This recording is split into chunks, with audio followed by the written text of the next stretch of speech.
Boa noite. Boa noite. Pedido de impeachment é lido no Senado. A eleição da comissão especial vai ser na próxima segunda-feira. Numa sessão tumultuada, a oposição queria definir os nomes hoje. Renan havia marcado para terça, mas aceitou antecipar para a segunda. Para se defender, Dilma afirma aos jornalistas estrangeiros que o Brasil tem um veio golpista adormecido.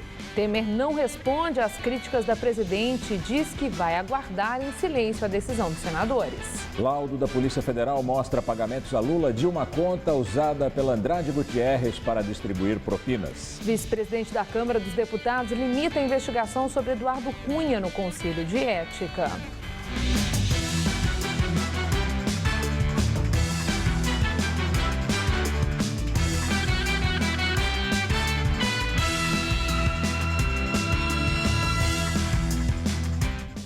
Hoje é dia do índio e nossa equipe visitou uma aldeia Guarani em plena capital paulista. 600 pessoas vivem no local e lutam para manter vivas as tradições de seu povo. Segundo o IBGE, quase 13 mil índios moram no município de São Paulo, 90% deles em áreas urbanas. Antes de vir para São Paulo, há 15 anos, a Leonice vivia em uma aldeia Guarani, no Paraná. Era tudo diferente. Lá é mais mato, essas coisas, né? Aqui é no meio da cidade. Então, eu estranhei um pouco quando cheguei para cá, mas agora eu já estou acostumada já. A aldeia Tecoá-Piau fica no Jaraguá, na zona noroeste da capital. São dezenas de casinhas feitas com madeira. Algumas são de alvenaria.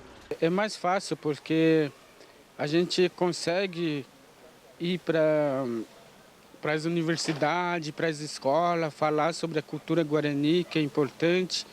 Mas nem todas as habitações têm água ou luz elétrica. Apesar da precariedade, os guaranis daqui preservam tradições dos antepassados. Os alimentos mais comuns são o pirá assado, um peixe de água doce, e esses pães feitos com fubá e água. Mesmo com essa dificuldade, o espaço pequeno, que você não dá para produzir, não dá para plantar, mas mesmo assim a gente consegue ainda conservar isso, buscando, comprando no supermercado. E tem até o artesanato, que virou até moeda de troca. É uma ajuda assim para a gente, que através desses artesanatos a gente está conseguindo manter a nossa cultura e também o nosso consumo, assim, de estar podendo ajudar os nossos filhos, de comprar as coisinhas para eles. A grande diferença em relação às tribos do norte do Brasil é que aqui em São Paulo, 91% dos índios habitam áreas urbanas, porque migraram para cá, mas principalmente porque foram as cidades que cresceram para esses lados. Conviver com a urbanização sem perder as tradições é uma luta. O telefone celular, por exemplo, chegou por aqui faz tempo. Segundo o IBGE, a cidade de São Paulo tem quase 13 mil índios. É a quinta maior população indígena do Brasil. As outras 4 localidades ficam na Amazônia. A Constituição de 88 assegurou aos índios os mesmos direitos previstos a qualquer cidadão. Mas será que eles estão sendo cumpridos? Eu acho que os governantes deveriam vir aqui visitar e ver a situação em que os donos do nosso país vivem, né? Porque eles são donos dessa terra. Nós somos os invasores, né? Eu acho que tem muita coisa para ser feita por eles.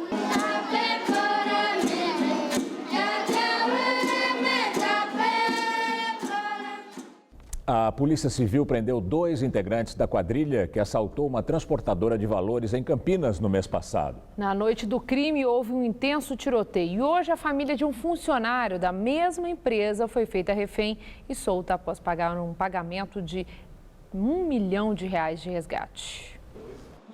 Samuel Santos e Ayrton de Almeida Júnior foram presos em Hortolândia, na região de Campinas.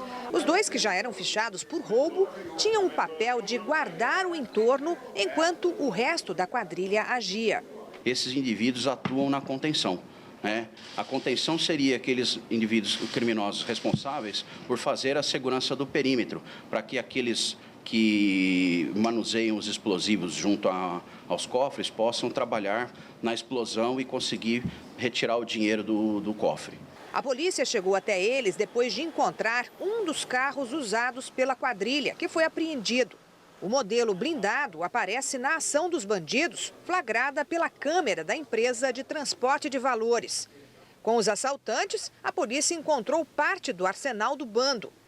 3 fuzis, coletes à prova de bala e munição, cerca de 2.500 cartuchos, mas nem sinal do dinheiro roubado.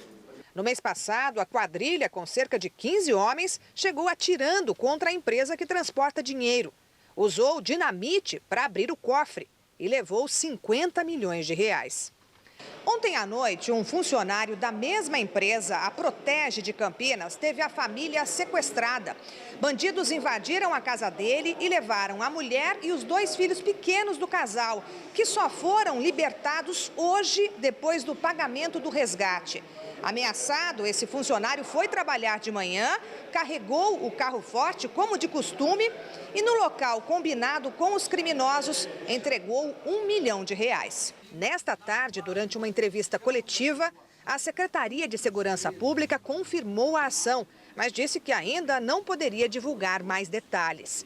Já o secretário de Segurança disse que está em contato com empresas que guardam valores para tentar prevenir esse tipo de crime. Os locais onde se guardam esses valores, datas e horários em que eles guardam esses valores, o cadastramento dos funcionários e daqueles que fazem a segurança. Então, uma série de medidas preventivas, inclusive a marcação de notas, a possibilidade de tinta também nos seus depósitos, para evitar que ocorram novos crimes como esse. Com essas 2 novas prisões, ao todo, 6 integrantes da quadrilha que assaltou a empresa Protege de Campinas no dia 14 de março estão presos.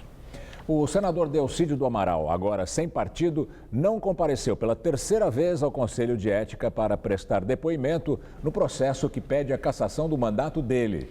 Delcídio foi preso pela Polícia Federal em novembro do ano passado por tentar obstruir as investigações da Operação Lava Jato. Ele ficou na cadeia durante 87 dias em Brasília, mas foi solto em fevereiro, depois de fechar acordo de delação premiada. Esta é a 3ª vez que o ex-líder do governo no Senado não aparece para prestar depoimento, que solicita a perda do mandato por quebra de decoro parlamentar. Nas outras vezes, Delcídio do Amaral apresentou atestado médico. Desta vez, ele alegou que não teve acesso aos documentos do processo, que foram solicitados ao Supremo Tribunal Federal.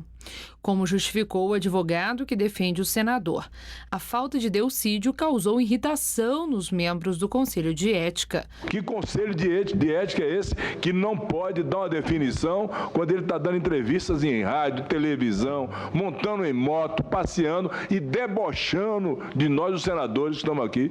A comissão marcou um novo depoimento do senador para a próxima terça-feira. A previsão é que ele estaria disposto a vir na próxima terça-feira, mesmo sem esses documentos, que eu repito, são fundamentais ao exercício da ampla defesa do contraditório. O ex-chefe de gabinete do senador Delcídio do Amaral, Diogo Ferreira, entregou um arquivo de áudio como prova em sua delação premiada. A gravação foi feita em uma troca de mensagens por um aplicativo entre Maurício Bunlai, filho de José Carlos Bunlai, investigado na Lava Jato, e amigo do ex-presidente Lula, e o próprio Diogo Ferreira. Na mensagem, Maurício Bunlai supostamente dá orientações a Ferreira para que ele busque propina que seria destinada à família de Nestor Cerveró, ex-diretor da Petrobras. Ferreira afirmou na delação que veio 3 vezes a São Paulo para receber dinheiro. É melhor, ele te pega lá, saindo ali do desembarque, no mesmo piso, você nem desce a rampa de táxi, sai ali à direita e ele já vai estar lá, tá? Eu vou te passar os dados do carro dele, aí ele se liga para ele, fala, tô saindo, ele já encosta lá, já te pega para te atender lá.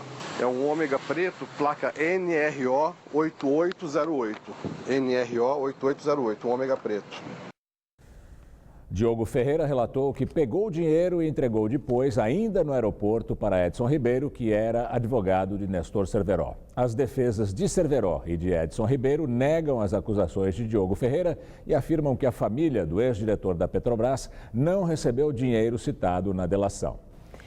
A Procuradoria-Geral da República vai incorporar a delação premiada de Diogo Ferreira, ex-chefe de gabinete Delcídio do Amaral, na denúncia que prepara contra o ex-presidente Lula. A notícia foi publicada no site da revista Época.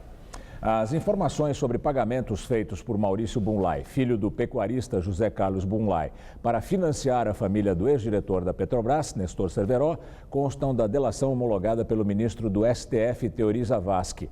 A denúncia vai ser apresentada pela Procuradoria ao Supremo, segundo a reportagem, até o começo de maio. O pedido de impeachment da presidente Dilma Rousseff foi lido hoje no plenário do Senado. Em sessão tumultuada, o presidente da Casa, Renan Calheiros, que havia marcado para a próxima terça-feira a eleição da comissão especial, aceitou antecipar para segunda-feira. Dilma disse que está sendo vítima do processo e que o impeachment não vai trazer estabilidade política. Segundo ela, o Brasil tem um veio golpista adormecido. A presidente também afirmou que não pode ser a única culpada pela crise econômica que afeta o país. Se eu fosse responsável pelo fim do superciclo das commodities, pela brutal crise que afetou a partir de 2009 os países desenvolvidos, como se no resto do mundo essas dificuldades não tenham sido enfrentadas até em escala muito maior.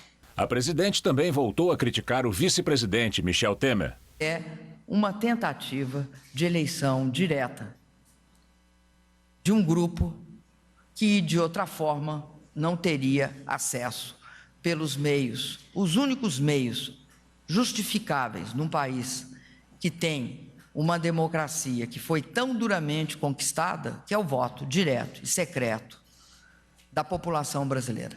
Ela fez críticas ainda ao presidente da Câmara, Eduardo Cunha. Tem um retrospecto que não o abona para ser juiz de nada, abona para ser réu. Sem mencionar nomes, Dilma disse que há risco de programas sociais do governo federal serem extintos. Fizemos um ajuste muito forte. Nós cortamos quase 130 bilhões de reais no ano passado.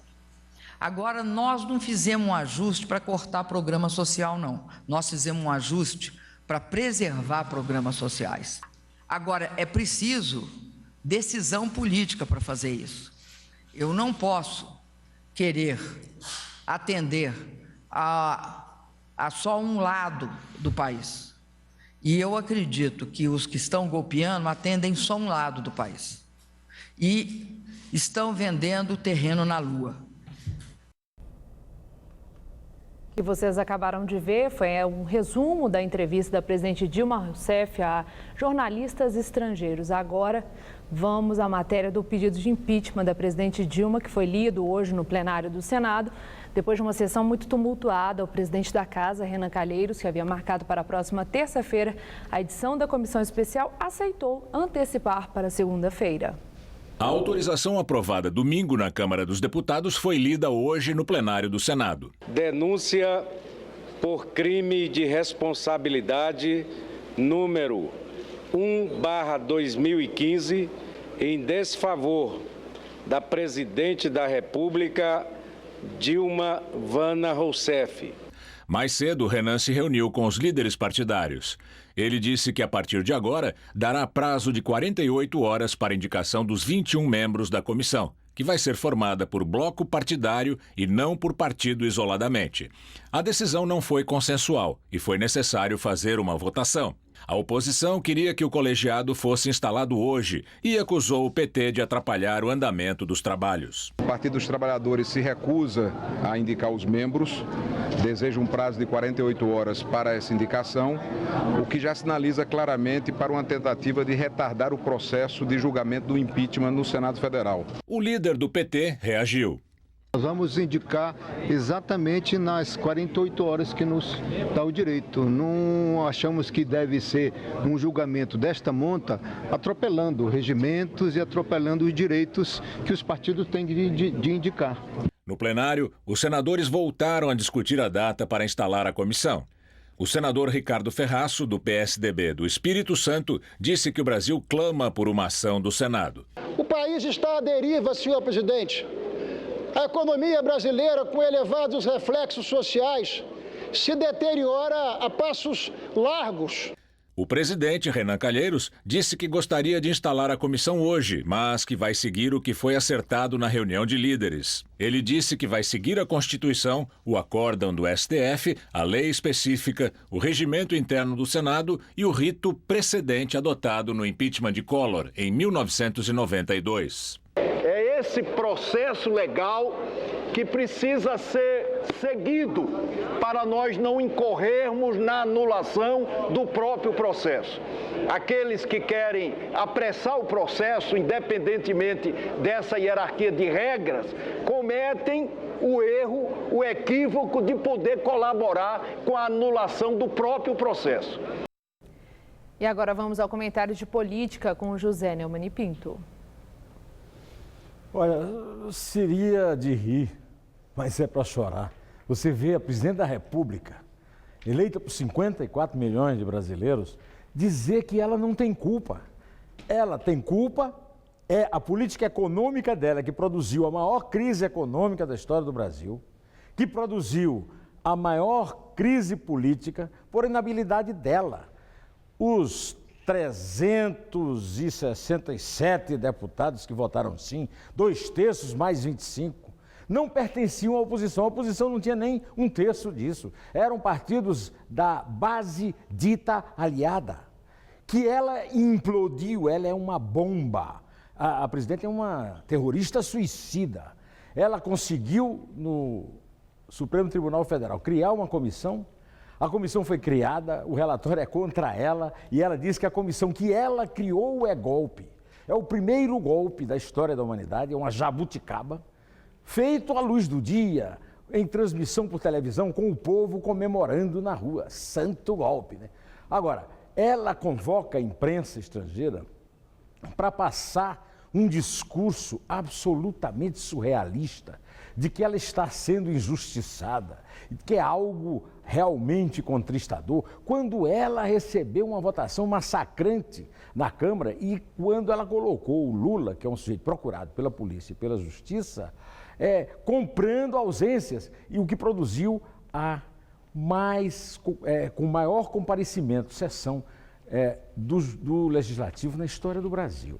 Então vamos botar as coisas com calma e ver o seguinte: a Dilma, que foi cega para a crise moral, que produziu a crise econômica, que produziu a crise política por inabilidade e incompetência, agora está pondo lenha na fogueira institucional. Ela está criando uma briga com o Congresso e com o Supremo, que considerou que esse rito e esse julgamento está sendo feito dentro da lei. Enquanto isso, o presidente do partido dela, Rui Falcão, acusou o vice-presidente, que foi eleito junto com a Dilma, que teve 54 milhões de votos, como a Dilma, de ser um receptador, que na linguagem policial é aquele sujeito que recebe coisas roubadas. Ele está dizendo que o governo do Temer vai ser roubado. Dizem isso que foi mesmo, o governo da Dilma teria sido roubado no voto, mas ninguém nunca provou.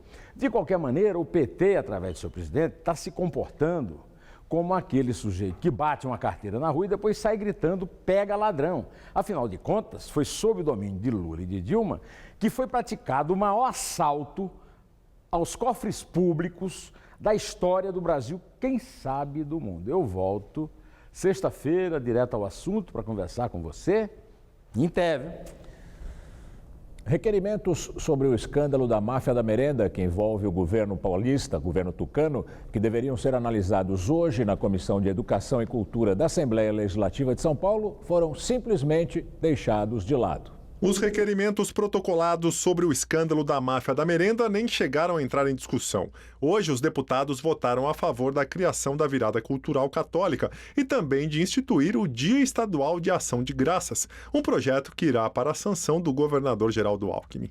Apenas uma das 4 reuniões teve o número de deputados necessário para dar andamento aos trabalhos. Há uma semana aconteceu a última reunião da comissão para debater a máfia da merenda. Apenas 3 deputados registraram presença. Tá difícil encarar o tempo seco E o calorão que tem feito, Muito né, quente. Gamberini, em todo o estado. Hoje as temperaturas chegaram à marca dos 33 graus durante a tarde aqui na capital e passaram dessa marca em várias cidades do interior. Bom, segundo a meteorologia, pode voltar a chover, ainda que de forma isolada em alguns pontos, no fim de semana. Isso pode trazer também algum refresco e uma melhora na qualidade do ar. Vamos à previsão com Mariana Armentano.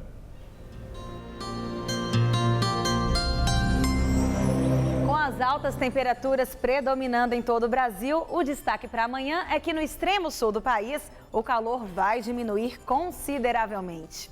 É que a frente fria se afasta, mas ainda deixa muita instabilidade na região. E como o sol mal vai aparecer, as temperaturas não sobem muito e o dia até que fica bem fresquinho ali na fronteira oeste e na campanha gaúcha. Nas demais áreas do Brasil, o tempo não muda. O dia será quente e seco na maior parte do país, com índice de umidade caindo a cada dia. E só deve chover mesmo, assim de forma passageira, entre o Espírito Santo e o litoral do Nordeste e também na região norte, que ainda tem pancadas bem frequentes. A máxima chega aos 34 graus em Florianópolis, 38 no Rio de Janeiro, 29 em Brasília e 32 em Salvador. Aqui em São Paulo, o calor também segue intenso, com temperaturas ultrapassando os 30 graus em praticamente todo o estado.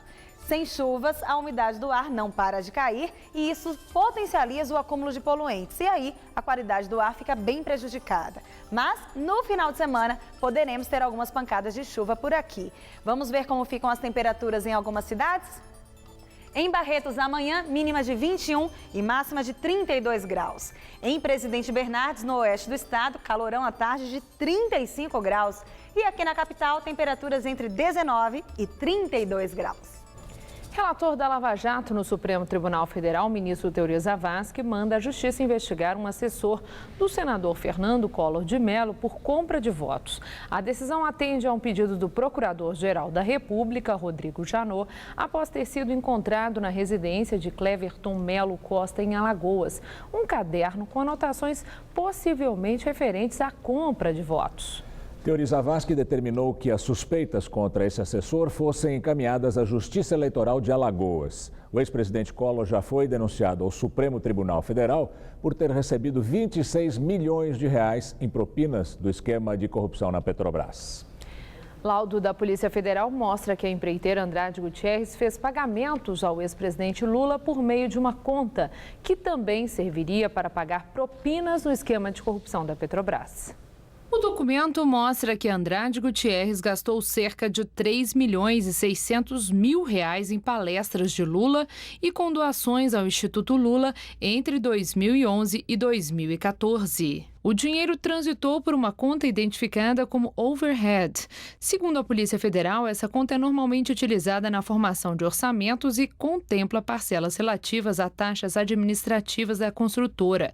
Mas, nesse caso, a conta fez parte do percurso do dinheiro que abasteceu empresas investigadas por recebimento de propina na Operação Lava Jato. E por essa conta também passaram pagamentos feitos pela Lilis, empresa de palestras e eventos de Lula, e doações ao Instituto Lula. De acordo com o laudo, esses gastos extras encareceram os custos de construção e, por consequência, os custos de aquisição por parte dos contratantes de obras, como os da Petrobras e da linha 2 verde do metrô de São Paulo. O laudo foi elaborado por peritos criminais em fevereiro deste ano e foi anexado ontem ao inquérito que apura o envolvimento da Andrade Gutierrez no esquema de corrupção da Petrobras. O Instituto Lula afirma que todas as palestras do ex-presidente foram realizadas regularmente com emissão de nota fiscal e que foram declaradas à Receita Federal, assim como as doações. Os advogados de Lula dizem que são ilegais a elaboração e a divulgação de laudos que tentam vincular o pagamento de valores à Lius, empresa do ex-presidente, e doações ao Instituto Lula a supostas condutas indevidas de terceiros. O ex-presidente Lula participa de reunião no Diretório Nacional do PT em São Paulo e recomenda que o partido questione a legitimidade de um eventual governo de Michel Temer. Lula chegou por volta das 11 horas da manhã. Também participaram do encontro o presidente nacional, Rui Falcão, o vice-presidente da Legenda, Alberto Cantalice, e o assessor especial da Presidência da República para Assuntos Internacionais, Marco Aurélio Garcia. Em pauta, a reação do PT frente ao processo de impeachment da presidente Dilma. Segundo o ex-deputado estadual gaúcho Raul Pontes, Lula fez um balanço da situação do impeachment no Senado. É uma situação muito semelhante à da Câmara, né? Por isso que vai exigir uma pressão de fora para dentro, uma pressão que felizmente veio crescendo nesse processo. A adesão de setores intelectuais, artistas, a universidade também teve um peso muito grande. Embora este não tenha sido o tema principal da reunião, o assunto eleições municipais foi sim abordado pelos participantes. Uma das preocupações é com as alianças partidárias. O Partido dos Trabalhadores cogitou aqui não fazer nenhuma coligação com o que eles consideram partidos traidores. Nós podemos com um partido que é golpista, com um partido que patrocina um golpe. Sobre a possibilidade de novas eleições, segundo o deputado federal Arlindo Quinalha, Lula disse que não teria coragem de fazer esta proposta à presidente Dilma. Do ponto de vista político, dependeria da presidente e do vice-presidente estarem de acordo. Ou poderia haver uma iniciativa do Congresso Nacional. Agora, na Câmara, como ficou provado, a partir da oposição, com seus vínculos, eu diria, financeiros, econômicos, etc., optaram desde o primeiro ano do mandato de fazer um enfrentamento, na prática, agravou a crise econômica real. Ainda de acordo com os dirigentes petistas, Lula insistiu que o caminho do partido agora é deslegitimar Michel Temer, criticando o fato de o vice-presidente estar montando um governo sem que a presidente Dilma tenha sido afastada. O ex-presidente avaliou que a campanha contra Temer deverá ocorrer até 2018, quando acontecerão novas eleições. Nós reafirmamos que o que foi aprovado na Câmara dos Deputados é um golpe contra a democracia, violou todo o sentimento democrático da nação e um processo para as pessoas se apossarem do poder e o repassarem para um receptador sem qualquer legitimidade, que é o vice-presidente da República. Aqui em São Paulo, o vice-presidente Michel Temer falou pela primeira vez sobre o processo de impeachment da presidente aprovado na Câmara. Michel Temer falou rapidamente e afirmou que vai aguardar silenciosamente a decisão do Senado no processo de impeachment da presidente Dilma Rousseff. Eu, muito silenciosa e respeitosamente, eu vou aguardar a decisão do Senado Federal. O Senado Federal é que dá a última palavra sobre essa matéria, portanto, seria inadequado que eu dissesse qualquer coisa antes da solução a ser dada pelo Senado Federal. O vice-presidente não respondeu a perguntas de jornalistas. Ontem, durante a coletiva de imprensa, foi chamado de traidor pela presidente Dilma Rousseff.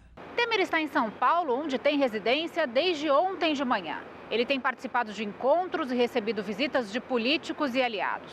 Hoje, pela manhã, esteve com o secretário de Segurança Pública de São Paulo, Alexandre de Moraes. O secretário negou estar discutindo cargos com o vice-presidente. Disse que foi visitar um amigo de 20 anos e saber se ele precisa de mais segurança. Eu vim tomar um café com o presidente Michel Temer, que é um amigo de mais de 20 anos, das aulas de direito constitucional, das palestras, e conversar, principalmente por essa situação atual dele aqui, se estava necessitando de alguma coisa em relação à segurança da área, até porque já como vice, mas aguardando a possibilidade de assumir a presidência. Mas nada em relação a qualquer questão governamental federal, até porque eu sou secretário de Segurança Pública de São Paulo.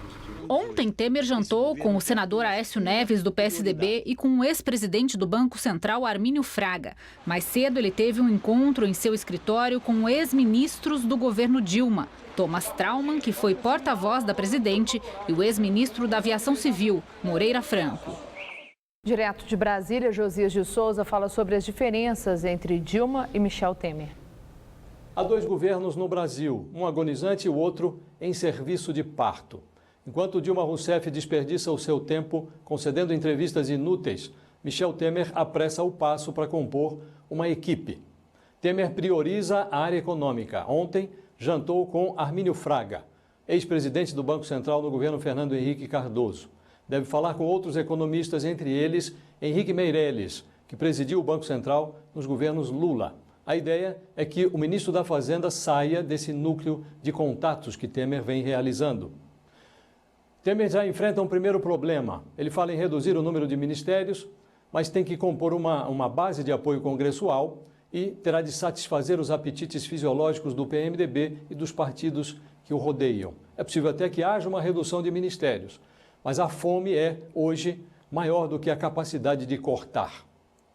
Quanto a Dilma Rousseff, suas entrevistas são inúteis porque não agregam um mísero argumento capaz de mudar votos no Senado. Hoje, falando a jornalistas estrangeiros, Dilma disse que há no Brasil um veio golpista adormecido. Mencionou o fato de que todos os presidentes eleitos no período pós-redemocratização sofreram pedidos de impeachment. Esqueceu de dizer que o PT foi o principal patrocinador desses pedidos. Quando fala assim de improviso, Dilma passa a impressão de que está desesperadamente à procura de uma ideia. É mais ou menos como um cachorro que esconde um osso e não se lembra onde. Boa noite. Vice-presidente da Câmara, deputado Valdir Maranhão, do PP, decide limitar a investigação no Conselho de Ética sobre o presidente da Casa, Eduardo Cunha. Maranhão determinou que o foco da apuração no colegiado fique somente sobre a suspeita de que Cunha teria contas bancárias secretas no exterior e de que ele teria mentido sobre a existência delas em depoimento à CPI da Petrobras no ano passado. Essa decisão saiu depois de um recurso apresentado por um dos aliados de Cunha no Conselho, o deputado Carlos Marum, do PMDB do Mato Grosso do Sul. Maranhão também é um aliado de Cunha. Ele já havia sido responsável por anular o primeiro parecer contra o presidente da Câmara. O ministro Celso de Mello, do Supremo Tribunal Federal, negou o pedido do governador de Minas Gerais, Fernando Pimentel, do PT, para anular o indiciamento dele na Operação Acrônimo, que apura o esquema de desvios para financiar campanhas eleitorais. No mês passado, a Polícia Federal indiciou Pimentel por corrupção passiva, organização criminosa, lavagem de dinheiro, tráfico de influência e também falsidade ideológica eleitoral. A defesa dele argumenta que, como Pimentel tem foro privilegiado, não poderia ser indiciado pela polícia. Na entrevista do dia com Maria Lídia Flandoli, os limites da lei no processo de impeachment da presidente da República. Entrevisto a advogada criminalista Janaína Pascoal, uma das autoras do pedido de impeachment da presidente Dilma, admitido pela Câmara Federal.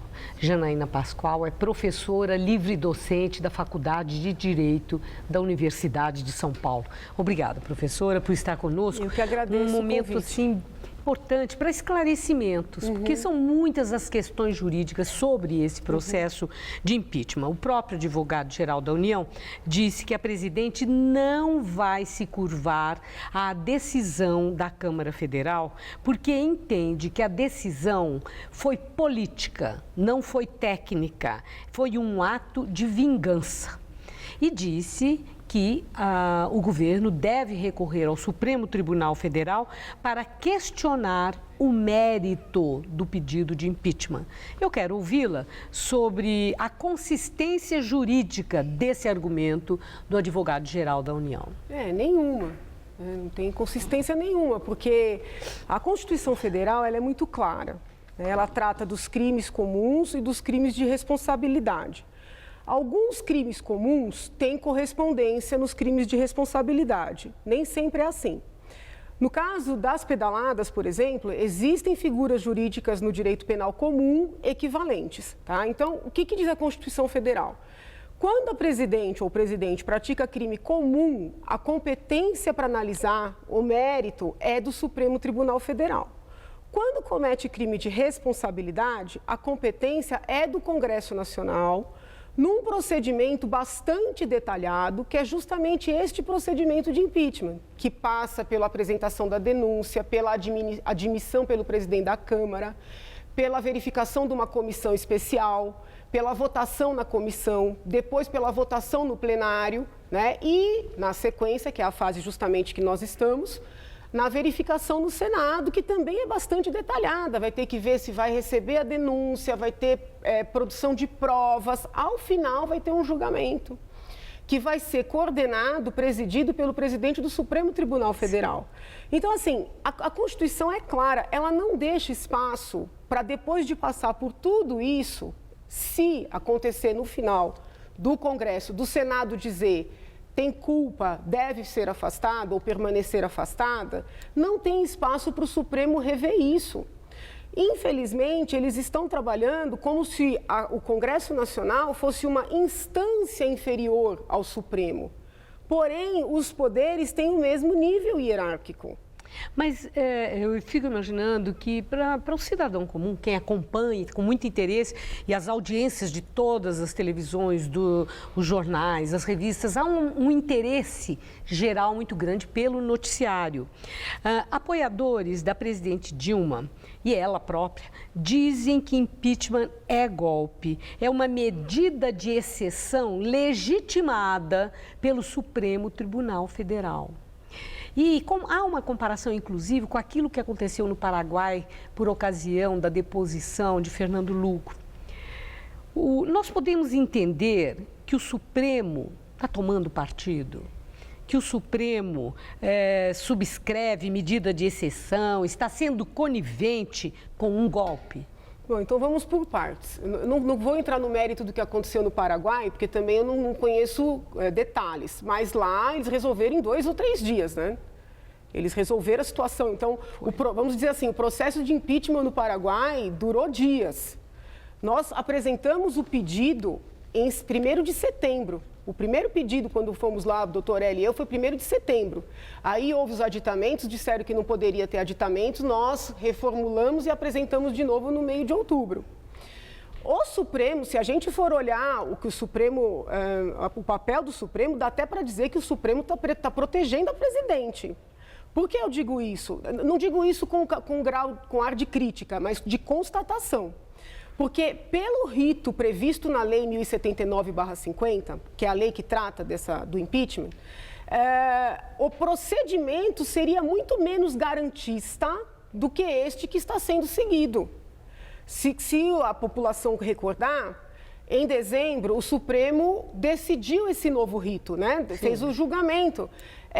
Antes dessa decisão do Supremo, a Câmara tinha um poder muito maior. Então, por exemplo, se não houvesse aquele julgamento em dezembro, agora domingo teve a aprovação da Câmara, a presidente Dilma já teria que ter sido afastada. Então, o Supremo alterou o rito ou fez uma leitura constitucional do rito e disse o seguinte, não. A Câmara vai dar apenas uma permissão.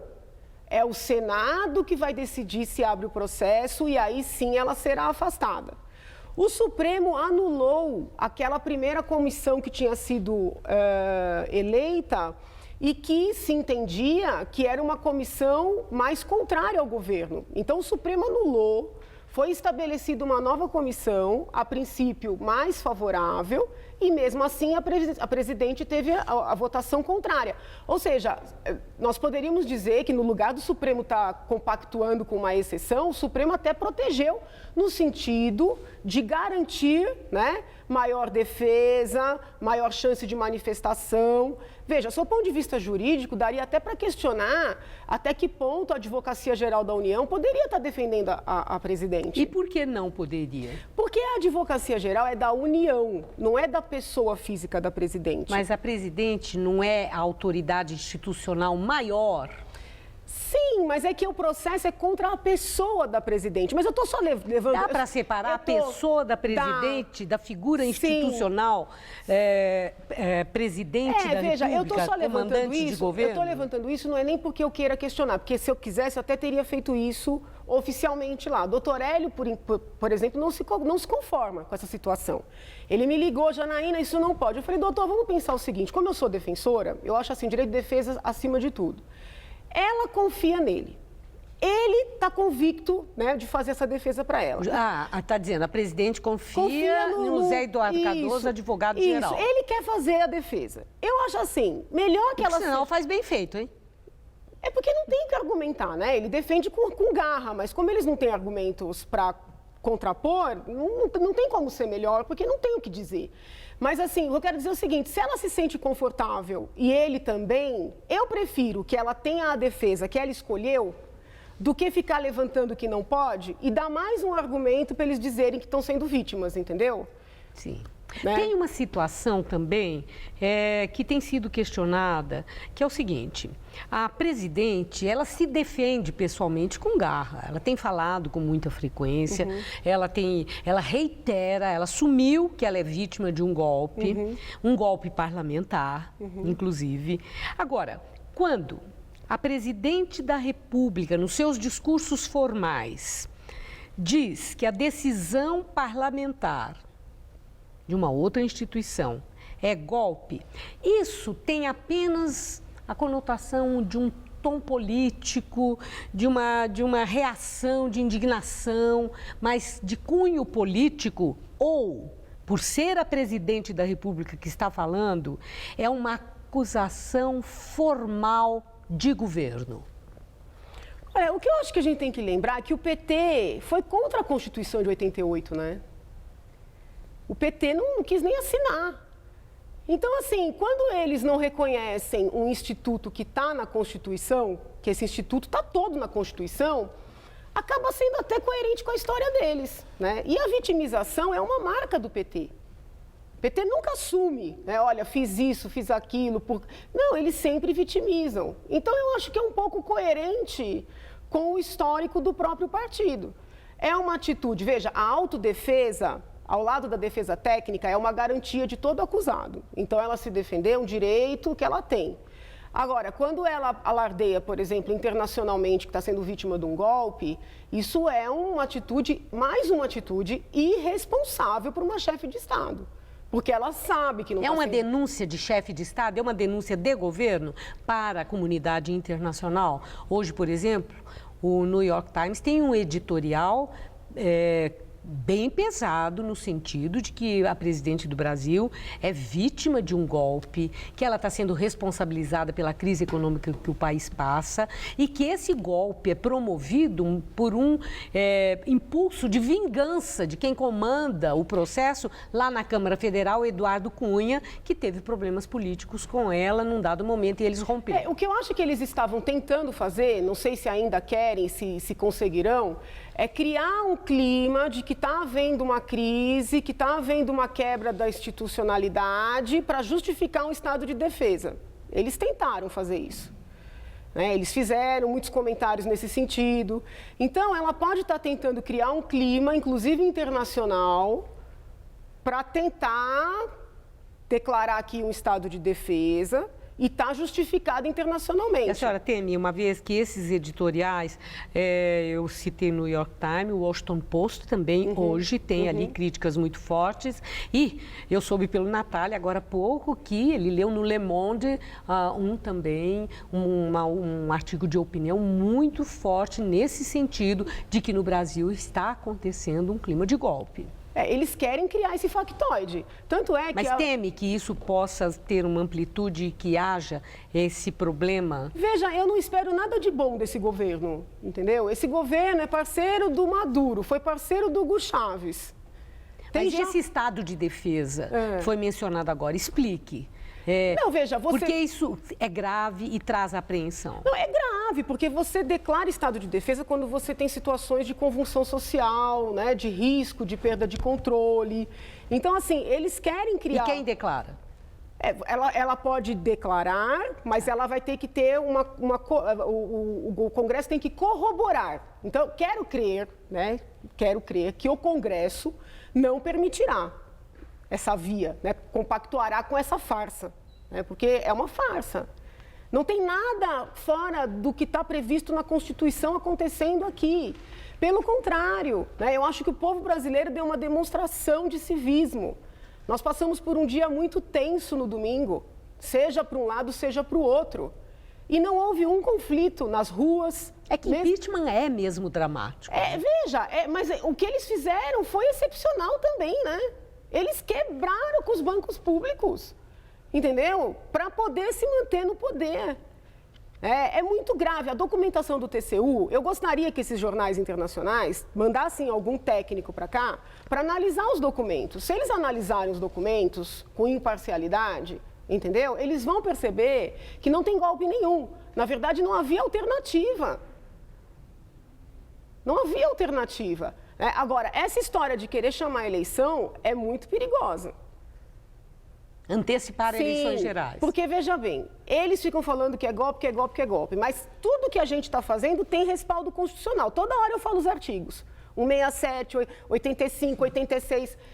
Cadê o artigo que permite essa antecipação de eleições? Aí teria que mudar, né? Uma PEC. Mas aí é golpe, né? Fazer isso assim, né? Às pressas. Se eles estão falando em PEC é porque não tem previsão. Professora Janaína Pascoal, eu agradeço muito os seus esclarecimentos e a oportunidade de oferecer subsídios para a reflexão de todos. Eu que agradeço. Para entendermos e pensarmos muito sobre as posições tão bem definidas dos dois lados. Muito obrigada por sua entrevista. Gamberini. O presidente da OAB, Carlos Lamáquia, afirmou que a decisão da Anatel sobre limite de banda larga é inaceitável. Segundo a OAB, a resolução fere o Marco Civil da Internet e o Código de Defesa do Consumidor. E a entidade não descarta entrar na Justiça para questionar a posição da agência reguladora. A decisão da Anatel determina que, em 90 dias, as empresas poderão reduzir a velocidade da internet e até cortar o serviço de clientes, caso o limite da franquia seja atingido, assim como já acontece com celulares. Para não ter o sinal cortado ou a velocidade reduzida, o usuário poderá, se desejar, comprar pacotes adicionais de franquia. A Anatel também determina que, nesse prazo, as empresas têm de criar mecanismos para que o cliente acompanhe o quanto consome de internet. O presidente da Anatel, João Rezende, disse ontem que a era da internet ilimitada no Brasil está acabando. A decisão vem provocando polêmica entre os consumidores. Começou em Dresden, na Alemanha, o julgamento do fundador do movimento islamofóbico alemão Pegida. Lutz Bachmann, de 43 anos, pode pegar de 3 meses a 5 anos de prisão por incitar o ódio. A justiça alemã acusa Bachmann pelas declarações que fez em setembro de 2014 no Facebook, que descreviam os refugiados da guerra como gado ou gentalha. E agora vamos ao comentário de política internacional com o João Batista Natália.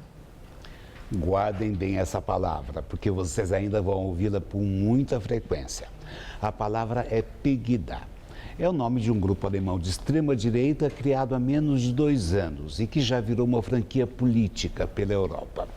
Existem grupos do mesmo nome igualzinhos na Holanda, na França, na Inglaterra e na Suíça. Pegida é uma sigla. Significa Patriotas Europeus contra a Islamização do Ocidente. A ideia central dessa gente é muito idiota. Eles partem do pressuposto de que a Europa está com a sua identidade ameaçada por causa da chegada em massa de muçulmanos. Quem criou esse grupo, como vocês viram, foi o alemão Lutz Bachmann. A novidade é que ele começou a ser processado hoje pela prática de racismo. Na Alemanha, racismo é crime. O processo foi aberto na cidade de Dresden e o Ministério Público apresenta como prova postagens de Bachmann no Facebook. Ele qualifica os muçulmanos de animais. Nenhum racismo é moralmente defensável. A Alemanha recebeu desde os anos 50 centenas de milhares de turcos. Os turcos são muçulmanos.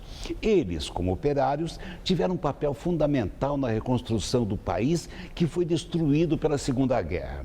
E nem por isso a cultura alemã sofreu qualquer tipo de risco. Mas a extrema-direita é canalha.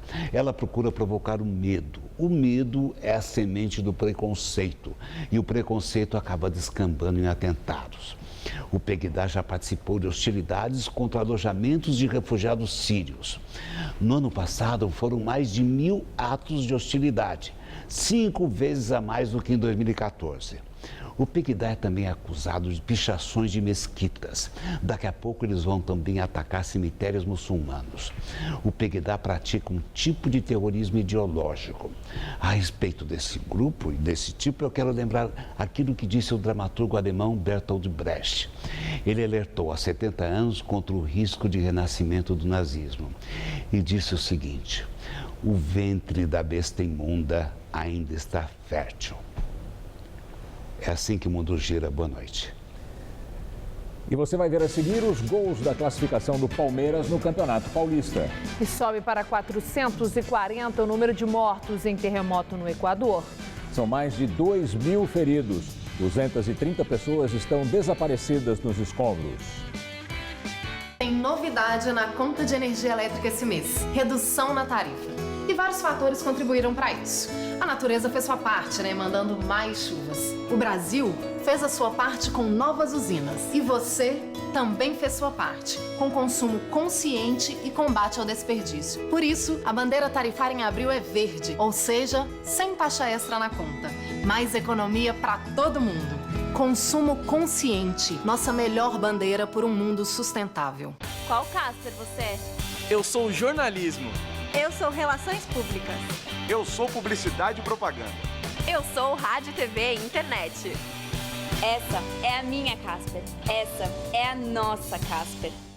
Bom te ver sempre ligado na TV Gazeta. Bom te ver sempre conectado com a TV Gazeta na internet. No nosso site você encontra todos os nossos programas, além de conteúdos exclusivos, para ver e rever quantas vezes quiser. E o melhor, pode assistir toda a nossa programação ao vivo, em qualquer lugar do mundo. Se preferir, nosso site ainda tem versão para celular, com o mesmo conteúdo e super fácil de navegar. E ainda um aplicativo com toda a programação ao vivo, que você pode baixar em iOS ou Android. Acesse tvgazeta.com.br. Bom te ver sempre ligadinho na gente. Atenção! As lojas Veste Casa estão fazendo o maior bota fora da história. Produtos avariados, últimas peças de exposição. Cortina para janela por apenas R$ 29,99. Roupão microfibra de R$ 59,99 por apenas R$ 29,99. Só amanhã na Veste Casa.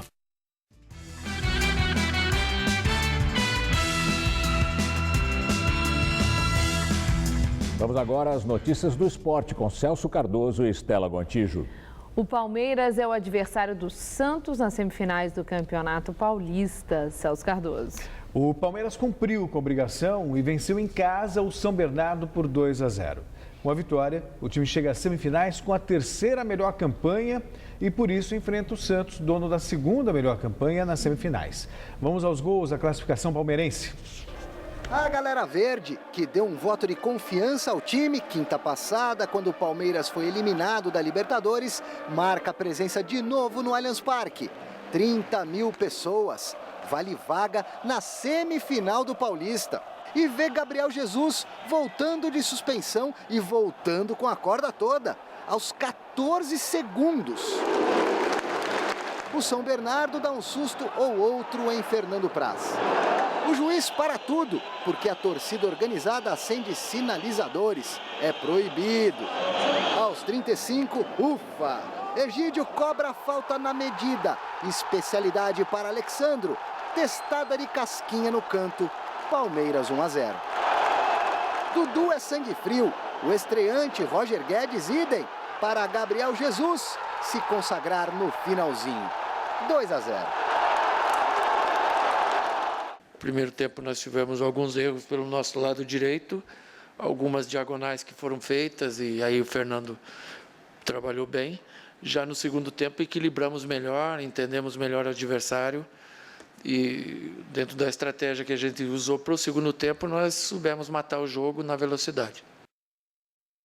Bom, o Palmeiras, você acha que consegue vencer aí nessas semifinais, Celso? Então, aliás, foram definidos hoje os locais, datas, Corinthians e Audax, é o jogo do sábado, é um jogo só, né? Se der empate, a decisão por pênalti, 6h30 é na Arena Itaquera.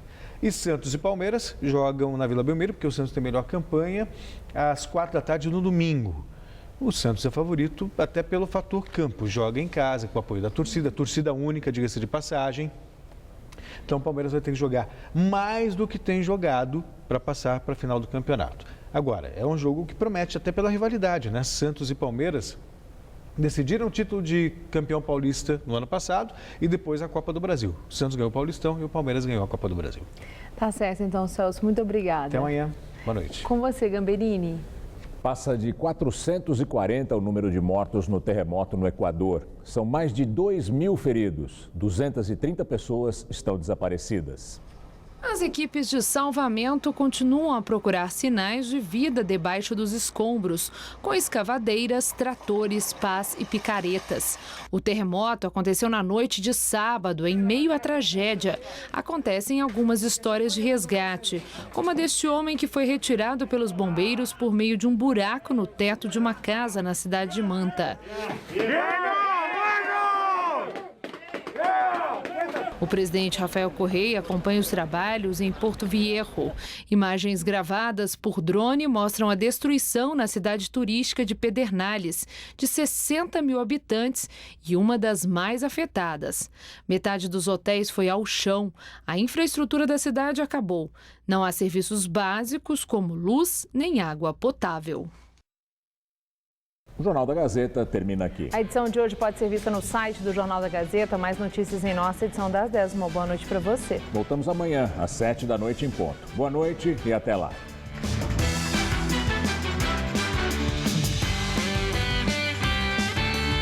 Fabrício Carpinejar entrevista Maria Gadu em A Máquina. Logo mais, 10h30 da noite.